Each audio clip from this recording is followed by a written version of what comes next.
And so one thing that really helps here is to just inject the word because into your presentation, right? So just to give you an example of that, if I'm looking at a failed electrical device, a switch, a receptacle, something like that, I'll look at the device, but then that might make me go look at the panel because I need to see everything on that circuit where it originates, right? And so I would say, hey, Mr. Client, Mrs. Client, here's what I did. I took a look at the device you called us out for. I saw what was going on there. And because of what I saw, I went and looked here.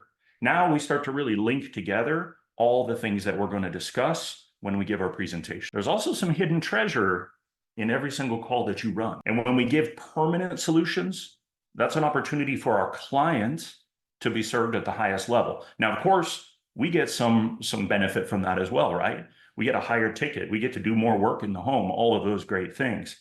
But what I'm really talking about here is when we have great discussions with our client, when we ask great targeted questions, it really uncovers the treasure that's there in comfort upgrades, efficiency upgrades, and lifestyle updates, right? So cool stuff.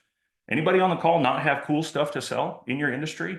I mean, we all have stuff that we could sell that's going to make a client's home better, that's going to make a system run better, that isn't necessarily a repair, but just makes things run a little bit nicer, right? And so what we've got to do is during the discussion, we've got to be paying attention to the things of interest from our client.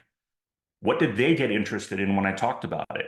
And by the way, this is during the evaluation step, not in the presentation step. So I want to be very clear. When I present my options to a client, that should not be the first time that they're hearing about something I'm recommending.